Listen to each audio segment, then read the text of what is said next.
Saudara pendengar sekalian, Radio Horor Indonesia segera dimulai.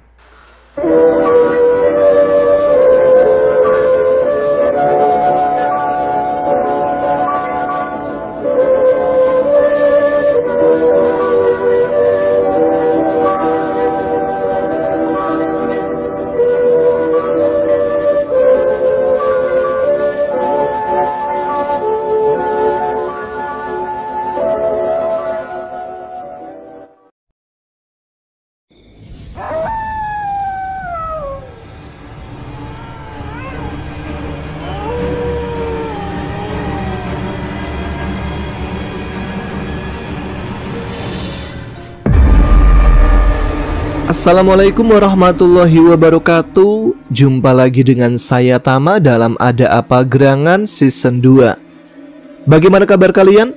Semoga selalu diberikan kesehatan dan juga rezeki yang cukup. Malam ini saya menghadirkan edisi Radio Horor Indonesia spesial Hari Kemerdekaan. Jika biasanya RHI FM hanya hadir setiap malam Jumat, khusus hari ini saya hadirkan lagi untuk ikut memeriahkan peringatan Hari Kemerdekaan dengan cerita-cerita mistis yang berkaitan dengan perjuangan atau pejuang kemerdekaan. Saya sudah pilihkan beberapa cerita menarik ini yang sudah dikirimkan ke email kami. Di antaranya ada dari Rizky, Nur, dan Alif. Baik, saya akan bacakan dulu cerita dari siapa nih? Oke, dari Mas Rizky dulu. Judulnya Bertemu Arwah Pejuang Kemerdekaan. Seperti apa ceritanya? Langsung saja kita simak. Teman-teman Ada Apa Gerangan, ceritanya mulai dari sini.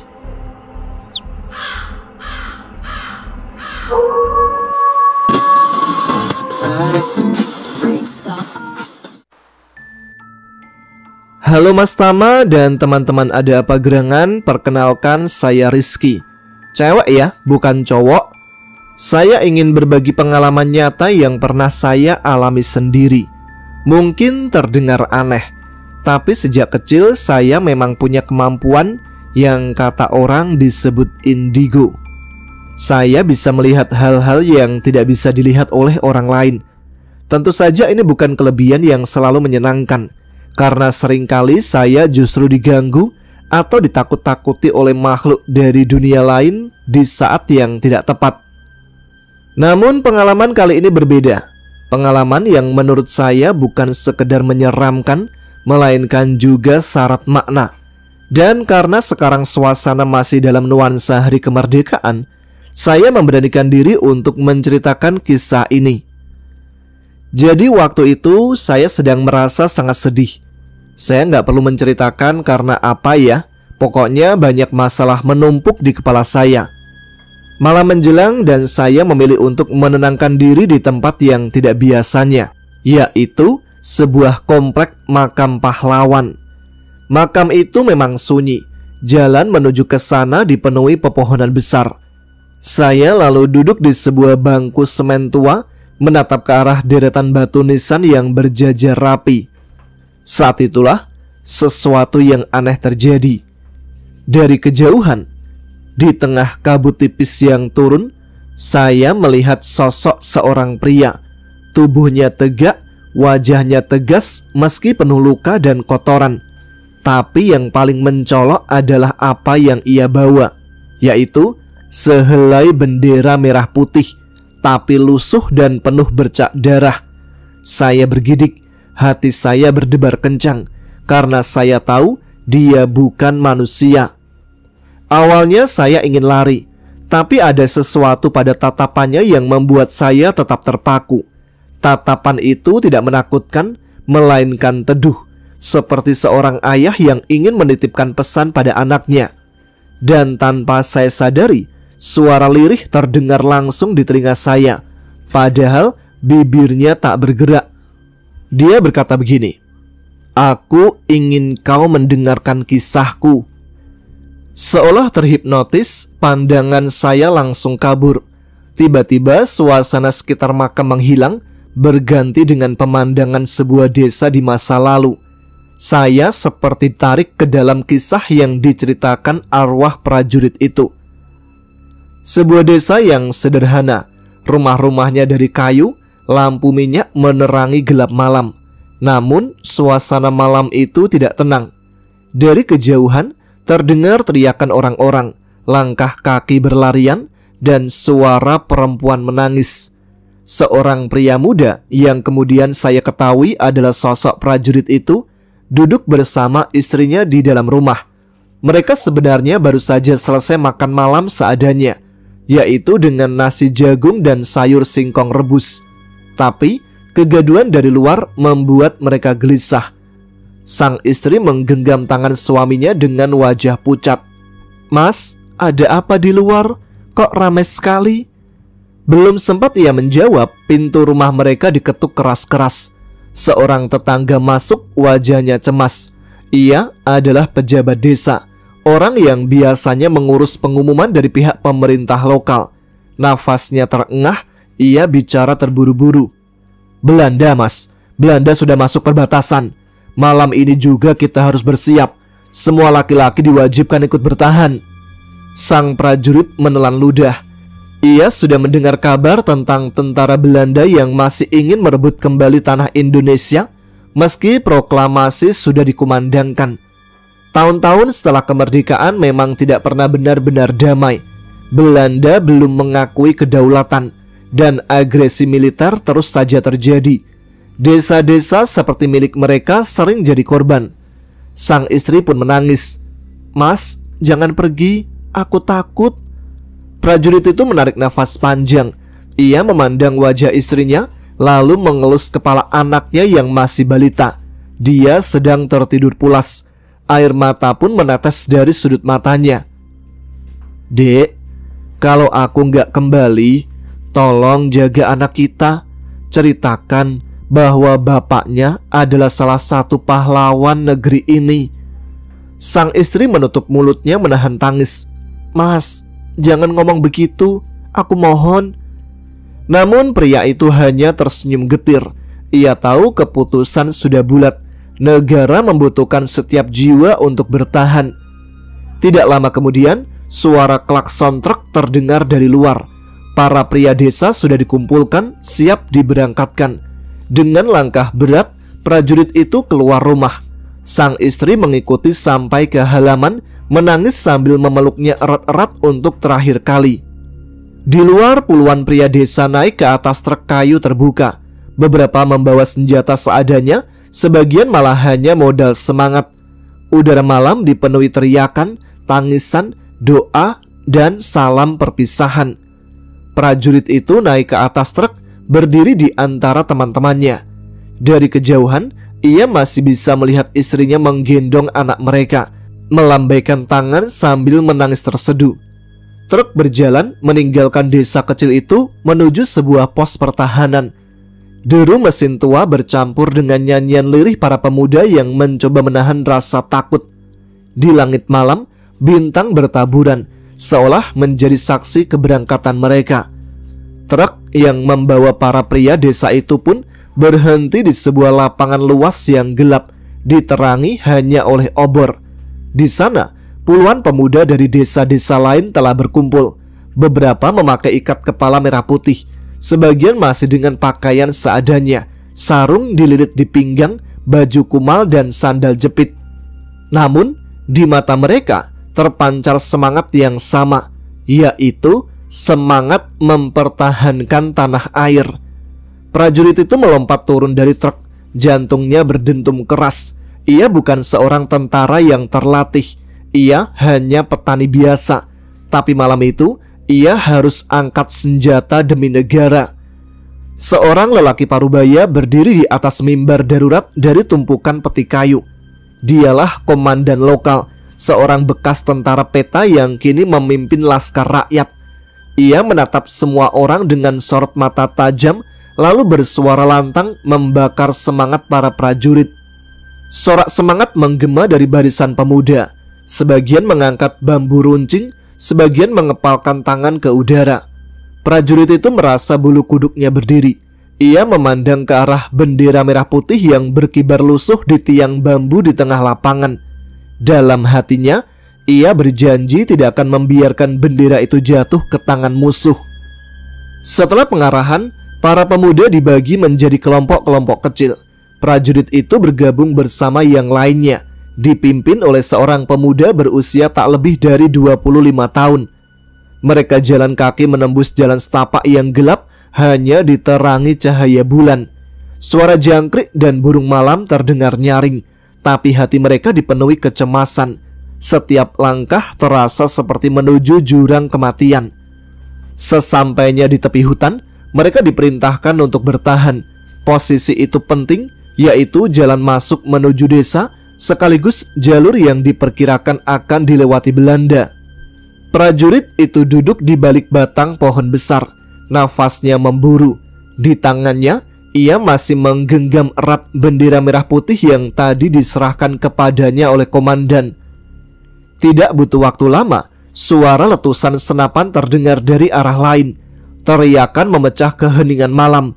Dari balik pepohonan, kilatan api senjata otomatis musuh menghujani mereka. "Serbu!" teriak seorang pemuda dari barisan rakyat. Prajurit itu ikut berlari maju.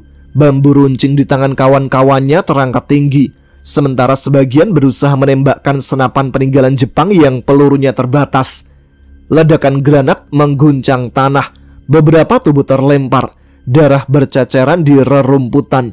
Jeritan kesakitan bercampur dengan semangat perlawanan. Prajurit itu menusukkan bambu runcing ke arah salah satu serdadu musuh yang terlalu dekat. Tubuh musuh itu terhuyung, namun tembakan lain menyambar, menewaskan teman di sebelahnya. "Mundur dulu! Jaga barisan!" teriak pemimpin kelompok mereka. Tapi mundur bukan hal yang mudah. Belanda mengepung dari segala arah.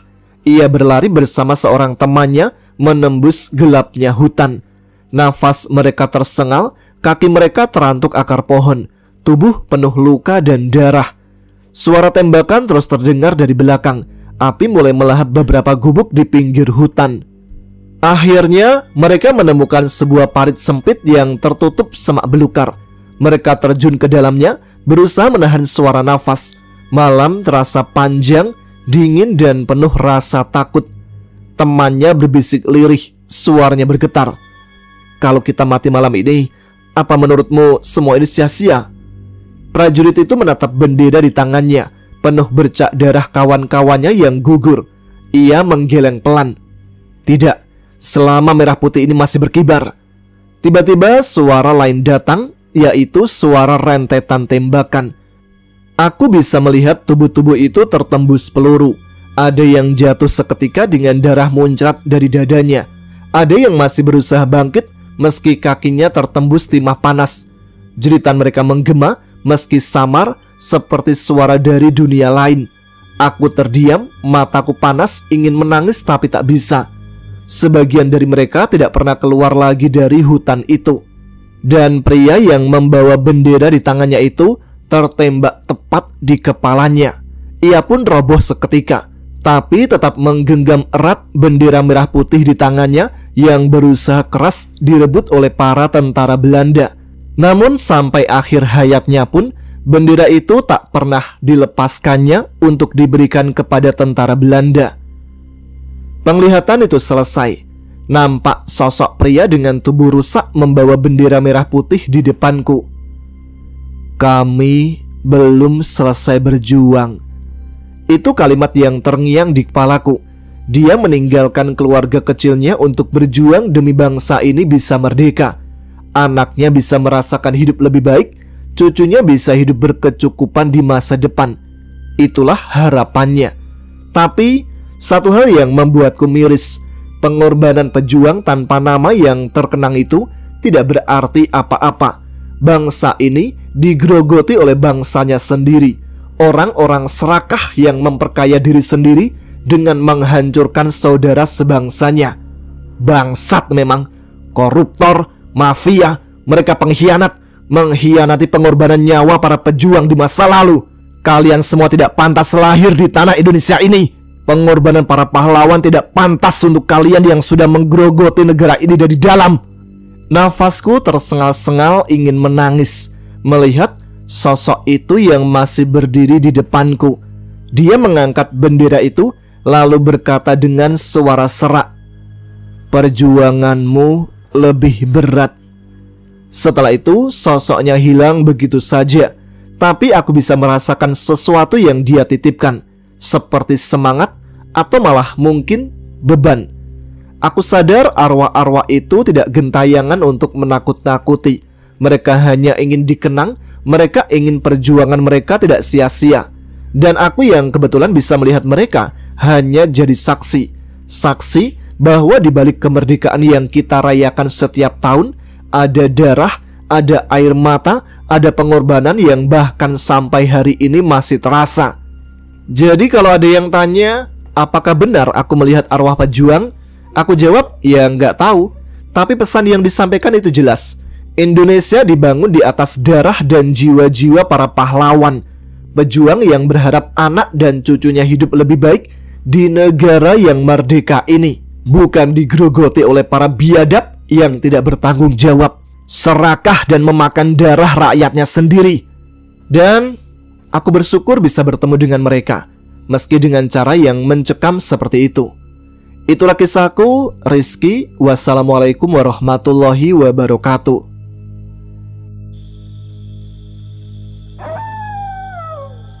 Waalaikumsalam, terima kasih Mbak Rizky. Maaf sebelumnya ya, tadi saya sempat salah kira kalau Rizky ini nama laki-laki, ternyata nama perempuan. Meskipun ceritanya kita bisa kasih pilihan mau percaya atau enggak, itu terserah kalian ya. Tapi semoga apa yang disampaikan di sini bisa kita ambil pesan dari cerita tersebut ya. Bahkan saya sampai sempat berapi-api nih bacanya. Terima kasih sekali lagi untuk Mbak Rizky, dan kita lanjut ke cerita selanjutnya. Kali ini sebuah cerita yang dikirim oleh Mas Alif. Mudah-mudahan Mas Alif benar-benar laki-laki ya, bukan Mbak Alif. Mas Alif membagikan sebuah cerita dari seorang kakek. Pengalaman dari bapak dari kakek tersebut. Ini jadi kayak cerita kakek dari kakeknya gitulah, yang menceritakan bagaimana peran para santri di masa penjajahan yang ikut turun langsung dan mengalami beberapa kejadian mistis. Seperti apa ceritanya? Langsung saja kita simak. Teman-teman ada apa gerangan? Ceritanya mulai dari sini.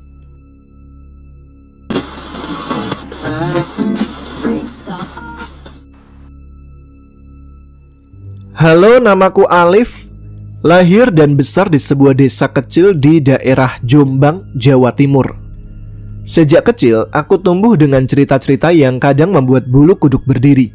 Tapi juga ada cerita yang membuat semangat di dada berkobar, yaitu cerita tentang bagaimana rakyat desa, para kiai dan santri melawan penjajah. Di kampungku ada seseorang yang bernama Mbah Giman.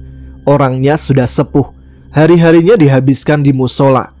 Kami anak-anak setelah mengaji sehabis asar selalu diajak duduk rapi mendengarkan cerita-cerita dari Mbah Gino ini.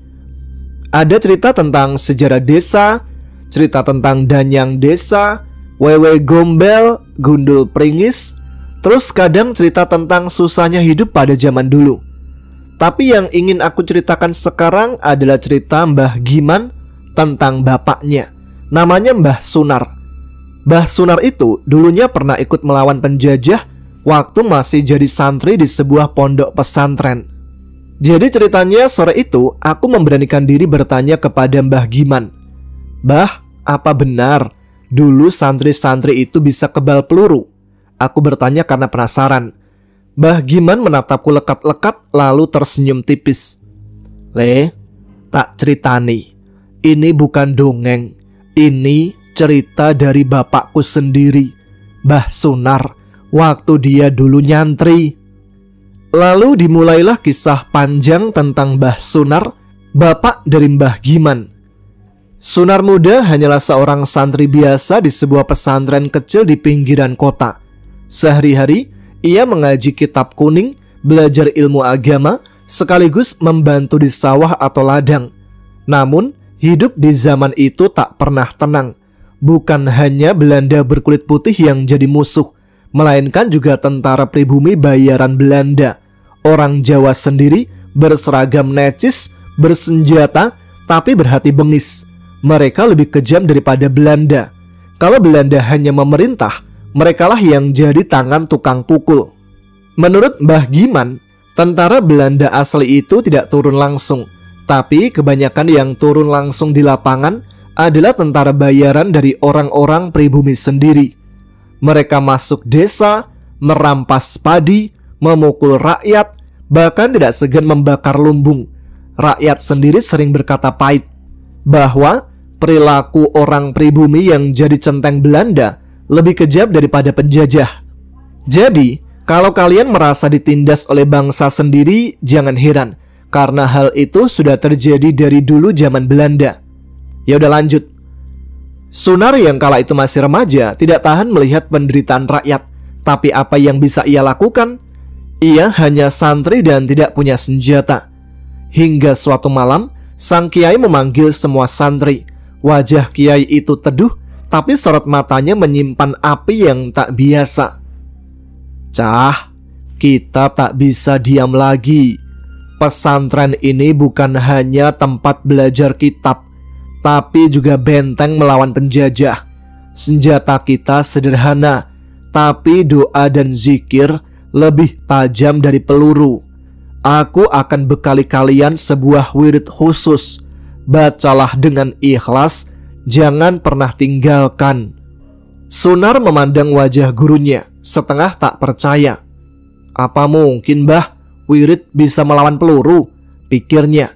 Tapi karena hormat pada kiai, ia ikut mengamalkan. Suatu malam, ketenangan pesantren pecah. Dari kejauhan terdengar derap sepatu tentara, suara teriakan dan kilat obor yang menyala-nyala. Bukan Belanda asli, melainkan tentara pribumi bayaran. Wajah-wajah mereka keras, penuh kebencian. "Bakar pesantren ini! Tangkap semua santri!" teriak salah seorang komandan mereka. Suara tembakan meledak. Sunar yang berdiri di halaman pesantren gemetar. Ia yakin tubuhnya akan bolong sebentar lagi. Tapi anehnya, tidak ada rasa sakit. Ia menatap ke tanah. Peluru-peluru itu jatuh begitu saja, bergelinding di tanah basah seperti biji jagung. Santri lain pun sama. Meski berondongan peluru menghujani, tidak satu pun yang roboh. Mereka berteriak takbir dan maju dengan bambu runcing. Tentara pribumi bayaran itu terperangah. Wajah mereka pucat. Mereka memaki-maki, menembak lebih gencar. Tapi hasilnya sama. Pelurunya tidak mempan. Seorang santri bahkan mengangkat peluru yang jatuh, menunjukkannya sambil tertawa keras. "Ini peluru apa biji jagung? Nggak bisa nembus." Tentara yang biasanya menakutkan itu kini mundur teratur. Sebagian kabur dalam ketakutan. Pesantren selamat malam itu. Sejak saat itu, Sunar tak pernah lagi meremehkan doa gurunya. Ia percaya sepenuh hati, wirid itu adalah tameng gaib dari Allah. Pernah juga Sunar bersama belasan santri dan sang kiai dikirim untuk menjaga sebuah desa. Kabar beredar bahwa desa itu akan diserbu tentara bayaran Belanda. Benar saja, malam itu puluhan tentara mengepung desa. Jumlah mereka jauh lebih banyak daripada santri. Sunar pun merasa ciut. "Kita bakal mati, Lek," bisiknya pada santri lain yang bernama Malik. Namun saat itulah keanehan terjadi. Dari arah sawah dan kebun yang gelap, muncul barisan panjang orang-orang bersorban putih. Wajah mereka tegas, mata mereka berkilat, langkah mereka mantap, jumlahnya ratusan, bahkan ribuan. Para tentara bayaran itu yang melihat langsung panik. Mereka mengira ada pasukan besar yang datang membantu santri. Lalu pasukan bersorban putih itu menyerbu. Mereka bergerak cepat, menebas, menghantam, membuat tentara Belanda kacau balau. Santri yang awalnya hanya belasan, kini terlihat seperti ribuan. Dalam sekejap desa itu selamat. Tentara Belanda kabur tunggang langgang, meninggalkan senjata mereka. Setelah semua reda, Sunar menoleh untuk melihat pasukan misterius itu. Tapi mereka sudah lenyap. Hanya hamparan sawah kosong yang tersisa. Kiai menunduk khusyuk dan berbisik, Itu pertolongan dari Allah. Jangan sombong, kita hanyalah perantara.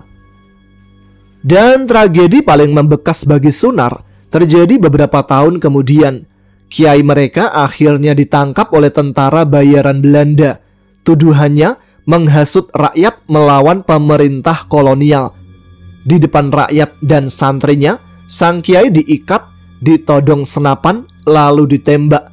Tubuhnya roboh, darah mengalir.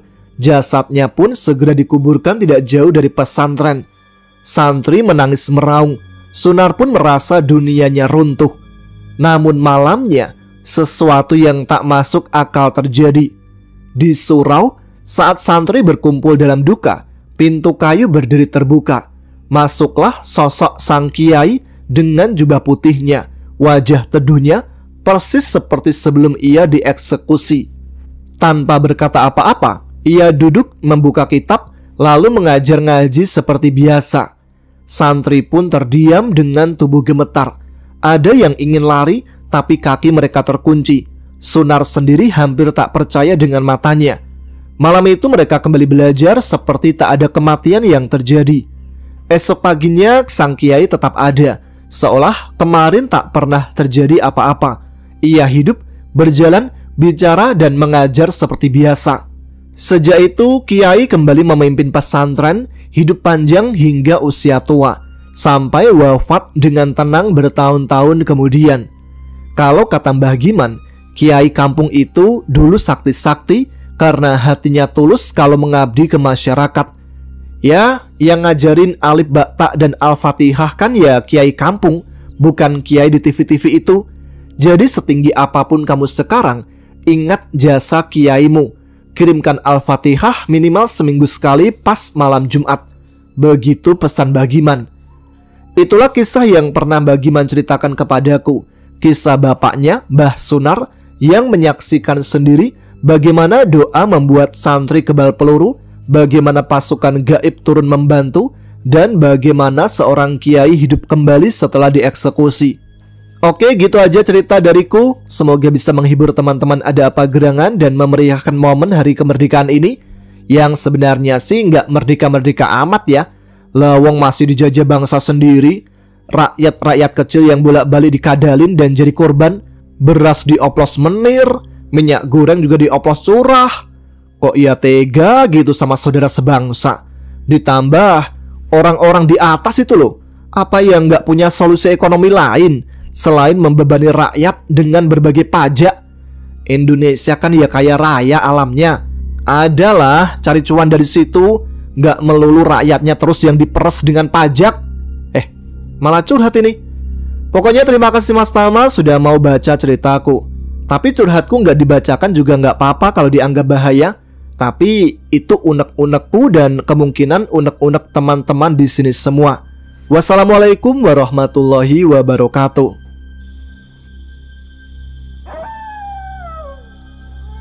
Terima kasih Mas Alif sudah berbagi ceritanya tentang kisah dari Mbah Sunar, sosok sesepuh desa yang ada di desa Mas Alif tentunya.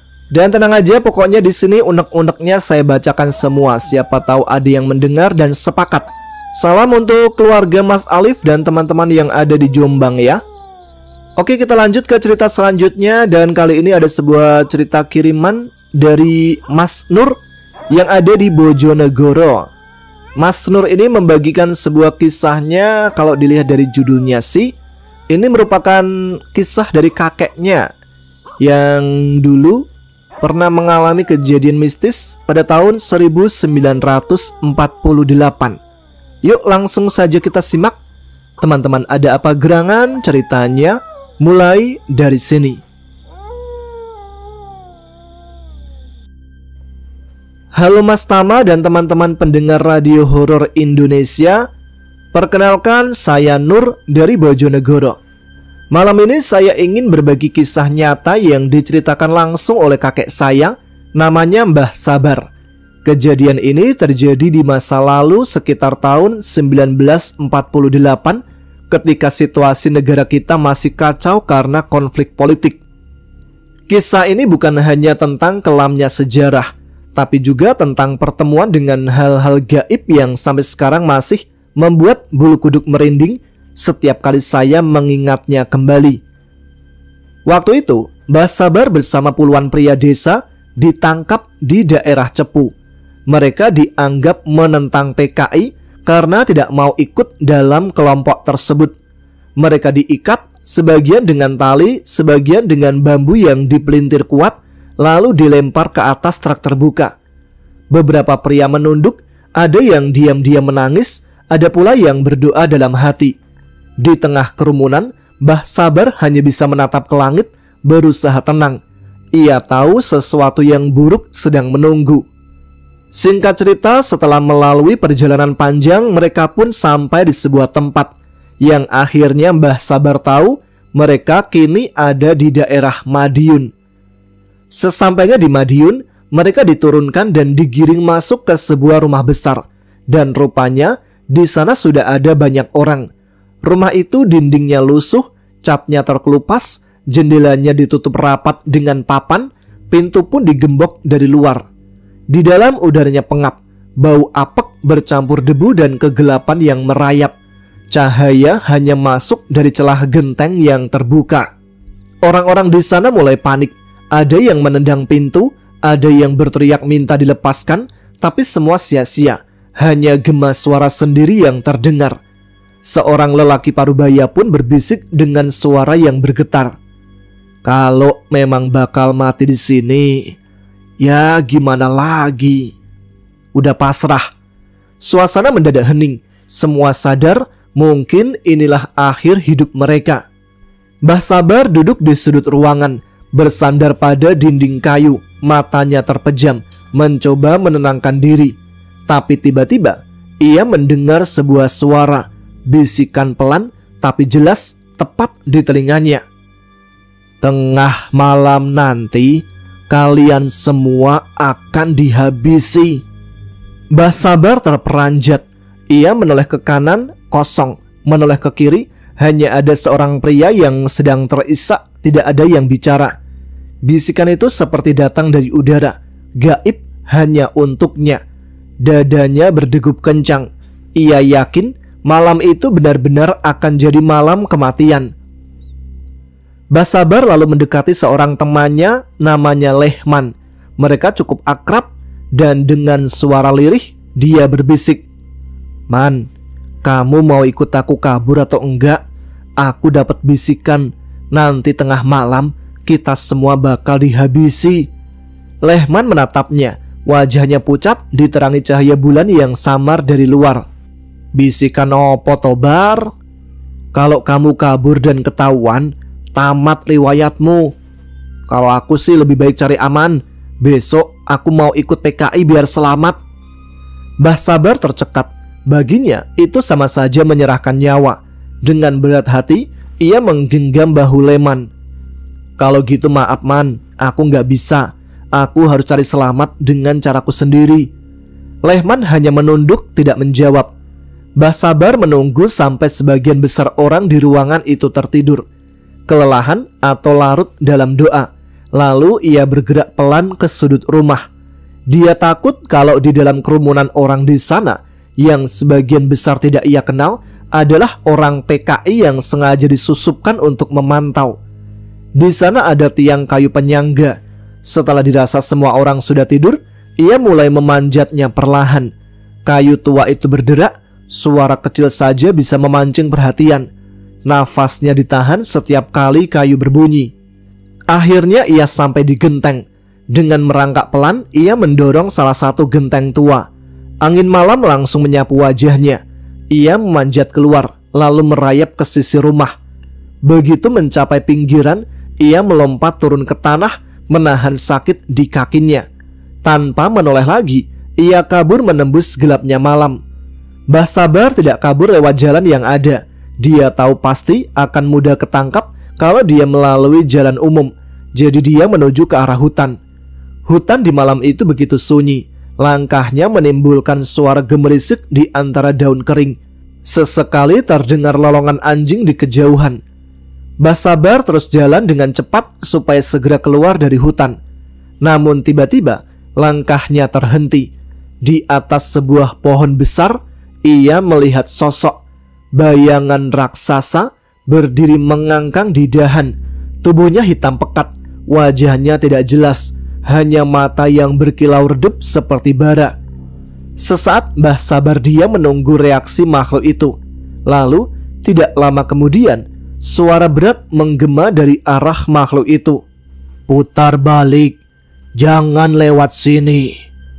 Tubuh Mbah Sabar gemetar, tapi ia tahu putar balik artinya kembali ke rumah kosong dan mati.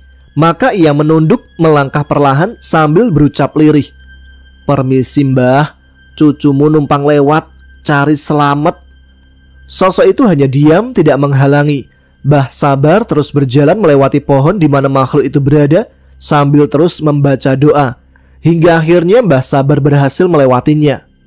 Setelah berjalan cukup lama membelah semak di dalam hutan, tubuhnya lelah, ia memanjat pohon besar untuk beristirahat di atas. Namun saat terlelap sebentar, ia tersentak bangun.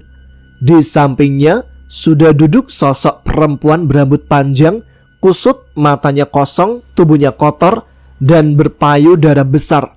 Orang-orang biasa menyebutnya dengan Wewe Gombel.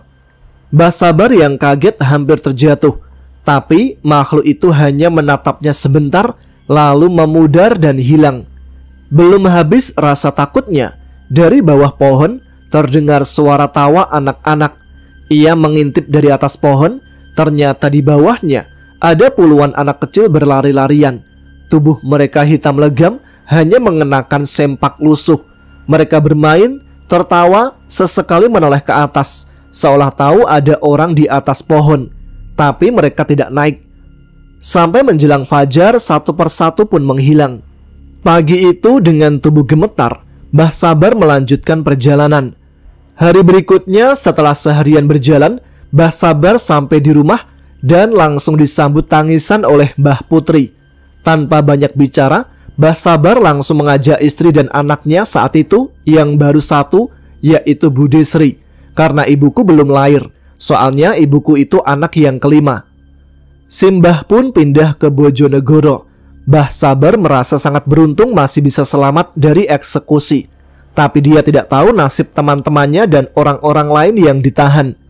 Hanya saja harapannya kejadian seperti itu tak pernah terjadi lagi di masa depan. Dia selalu berpesan, setidak enak-tidak enaknya zamanmu sekarang, lebih tidak enak lagi zaman Simbah. Jadi kamu banyak-banyaklah bersyukur. Dengan cara apa? Dengan memanfaatkan apa yang ada. Sekolah, menuntut ilmu yang tinggi, harumkan nama bangsa dan orang tua. Dan Mbah Sabar sudah meninggal tahun 1995. Itulah kisah dari saya tentang pengalaman Mbah Sabar. Sebuah cerita yang menggabungkan sisi gelap sejarah bangsa dan misteri gaib yang sulit dijelaskan. Terima kasih sudah mendengarkan. Terima kasih juga Mas Nur yang sudah berbagi sebuah cerita yang pernah dialami oleh kakeknya, yaitu Mbah Sabar. Kita doakan Mbah Sabar dan juga pahlawan-pahlawan bangsa ini yang sudah dipanggil Tuhan lebih dahulu.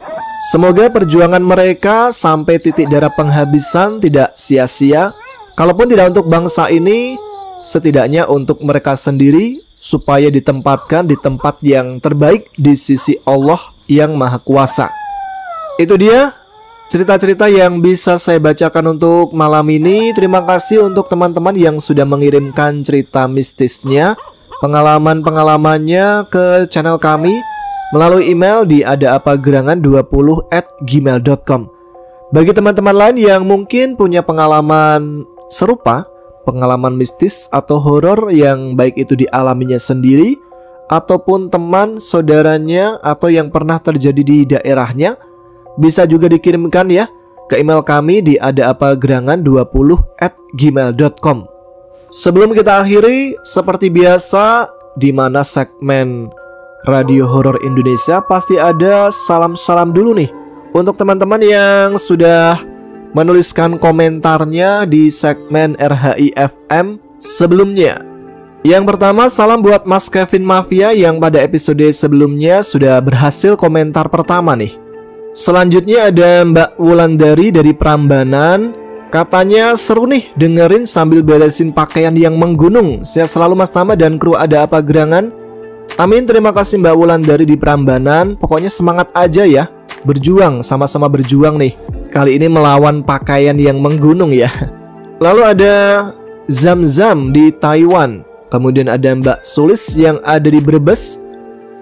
Mbak Is 18 November dari Kuningan. Ada Mas Irwan Ristu yang hadir selalu. Ada juga Mas Huda Cahyadi dari Pekalongan. Nurima Wijaya dari Hong Kong. Kemudian ada Mbak Zainab dari Kota Baharu, Kelantan, Malaysia. Bashirotul Karimah dari Jember. Lalu ada Mbak Mai Agustus dari Madura. Ada Orewanaru. Ada juga Mas Yusuf Fahmi Akbar, Wilujeng Dalu semuanya katanya. Lalu ada juga Mas Restu Gopadi. Kemudian Alan Julian, Pasukan Kulit Lumpia. Kang Mas Penceng dari Tegal. Eksano Mijin dari Jawa Tengah aja. Lalu ada Mbak Mayang dari Kalimantan Barat. Trisuhita juga ada nih. Lalu ada Atin Mubarokah dari Purbalingga. Ada Mbak Rumiati. Kemudian ada Juni Harto dari Cipulir. Ada Dang Pratama. Lalu siapa lagi? Ada Muhammad Drusmadi Mustafa dari Malaysia nih. Lalu ada Parsilah Sutirto Sugeng Dalu. Ada Ayudia. Kemudian ada Putra Patria dari Blitar. Udah lama juga nih Putra Patria ini nggak komen-komen. Baru sekarang komen lagi nih kayaknya. Lalu siapa lagi? Ada Kanaya. Lalu Zen Mahir dari Kemitraan Semarang. Ada depan saya. Mana depan saya? Nyimak sambil rebahan katanya. Kemudian ada Mbak Teguh Lisyanti dari Hong Kong. Terima kasih sawerannya untuk episode sebelumnya. Kemudian ada Ayu Fajri, Ahmad Mustaqim. Lalu ada Aldi Effendi. Salam berikutnya buat Abdurrahman Dede dari Sukabumi, Pelabuhan Ratu. Juan Setiawan dari Mampang. Hendy Suhardiman dari Sukabumi juga. Hidayat Totman dari Kedah, Malaysia. Lalu ada Mbak Dian. Ada juga Seno Aji dari Tulung Agung. Ada Jero Enwak. Bang, request pocong dong. Oke, kita nanti cariin cerita-cerita pocong ya selanjutnya. Ada juga Niheni dari Purwakarta. Suryati Hakiki juga ada. Ramnov Hartini. Kemudian Rian Prasetya. Katanya kalau kisah horor sih aku banyak mas, tapi saya nggak bisa menulis cerita. Kalau nggak bisa nulis, mungkin bisa dikirimkan aja file suara ya. Nanti kita yang akan menulisnya. Jadi direkam aja suaranya. Atau kalau mau nulis asal-asalan sih nggak apa-apa sih. Yang penting jelas aja ceritanya. Nanti kita bantu editin kok. Ada juga dari Klaten nih. Ada Abdullah Sukron.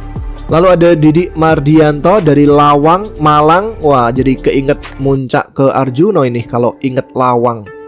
Ada Mas Kliwir. Lalu ada Ikhwan Nurhuda.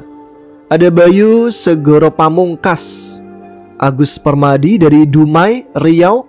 Kemudian ada Hafiz. Assalamualaikum. Waalaikumsalam. Salam sejahtera buat semua. Saya dari Malaysia. Saya doakan Mas Tama sehat selalu. Dan buat kawan semua semoga hidup dirahmati oleh Allah. Amin ya rabbal alamin. Doa yang sama untuk Mas Hafiz di Malaysia ya. Dan juga teman-teman di sana. Salam semua untuk mereka. Lalu ada Anjay Pitu dari Limpung Batang. Rahadian Muhammad dari Pondok Cabe, Tangerang Selatan. Ada Wahyudi Yudi. Cerita mistis saya banyak sekali Mas Tama. Kebetulan dari kecil sudah akrab dengan kejadian di luar nalar. Bahkan punya pengalaman pendakian horor yang bikin saya pensiun mendaki. Wah, boleh nih. Kita tunggu ceritanya dari Mas Yudi ya. Hah? Udah dikirim email Mas Yudi ini. Oke, kita nanti langsung proses ya Mas Yudi. Terima kasih sudah mengirimkan ceritanya. Lalu ada Mbak Oid Sumiati dari Uni Emirat Arab. Sampai salah. Kemudian ada Adin Imut dari Garut. Ada R3T Channel. Assalamualaikum Mas Tama. Salam dari Sukabumi. Nyimak selalu buat para pejuang rupiahnya. Terima kasih Mas. Itu pokoknya R3T Channel dari Sukabumi. Lalu ada Muhammad Andri, ada juga Anto Guang dari Taiwan, ada Johanna dari Semarang, lalu ada Mas Iswandi dari Depok, AZR 1983, ada Levin Wijaya, kemudian Yuni Vitasari dari Singapura, ada Eko Ardiansyah dari Depok, ada Casmi dari Banjarnegara. Hadir mau nitip salam buat teman-teman yang dari Banjarnegara. Lalu ada Sandra Airlangga, kemudian ada Wiro dari Demak, kemudian Irene Chan, lalu Buyung Aryansyah dari Konawe, Sulawesi Tenggara, ada Kalista Andini, ada BB Channel, kemudian Bang Pras, lalu ada The Kitten, ada Nut Zakia, ada Mbak Tia Rahmawati, lalu ada Sabeni dari Ciputat, Mbak Asih dari Solo, Lutfi Ramadan dari Parung Bogor, kemudian Sabit Wiyanto, salam kompak persatuan dari Sampit. Terima kasih Sabit Wiyanto. Lalu ada Vincent, ada Z93, lalu ada Mas Edi Saputro dari LA07, kemudian Archili, Rayodin Badrus salam dari Padalarang, dekat-dekat sini aja. Kemudian ada Mar Aam, Bang, tetangga saya zaman dulu pernah cerita pulang nonton layar tancap lewat pohon bambu. Katanya tiba-tiba satu pohonnya melengkung melintang jalan. Ternyata benar ada sosok hitam. Tetangga saya yang orangnya tidak takut begituan, katanya dia langsung telanjang bulat. Loh, kok malah telanjang bulat? Makhluknya langsung hilang, Bang. Wah, berarti kalau telanjang lebih ngeri daripada makhluknya berarti ini. Emang bisa ngaruh ya? Tapi kalau berhasil sih berarti ngaruh juga ya kalau kita telanjang di depan makhluk begituan, asal nggak malah diisengin sih. Kemudian ada Tuti Winning sih dari mana aja lah. Lalu ada Irwan Mulyana dari Sukabumi, ada Bayang 9830 dari Hong Kong, ada Mbak Mita dari Malang, Yeni Imut dari Subang Ciater, ada Miftahur. Lama nggak komen nih Mas Tama. Oh iya siap nenek. Ini Mbah Miftahur ini udah sesepuh ya, udah sering komen sebelum ini ada apa gerangan ada. Kemudian ada Trina Wati, kemudian ada Ridwan Dimas, lalu Kawulo Alit dari Tuban, Rani Rohani dari Parung Bogor lagi, Erin Awe dari Jakarta, Apriyandi juga ada Mansur Muhammad, lalu Retno Diandini dari Taiwan, kemudian Niken Cahyo dari Ciracas. Katanya aku nebak Mas Tama orangnya pasti tinggi, kurus, kumis tipis. Wah, salah nih tebakannya nih. Salah semua. Kemudian ada Mbak Ririn Kurniawati, lalu Mamah Adi Dewi. Iya betul ya. Assalamualaikum Mas Tama, salam dari Banjarmasin. Waalaikumsalam. Salam juga buat teman-teman di Banjarmasin ya. Lalu ada Mbak Wati Tamara, ada juga Kaiza Awil dari Taiwan ya. Ada Kacau Lau dari Lenteng Agung. Lalu Nia Kurnia, kemudian Tri Agus Setiawan, salam dari Batam. Ini hampir semua daerah ada nih di sini nih. Kemudian ada Abdul Hanan. Assalamualaikum Bang Tama, perkenalkan nama saya Anan dari Indramayu. Wah ini kirim cerita nih malah nih, lumayan panjang juga. Saya ingin menceritakan pengalaman pribadi saya sejak masih kecil nih. Lebih tepatnya pas saya kelas 4 SD tahun 2004. Kejadiannya pas malam Jumat.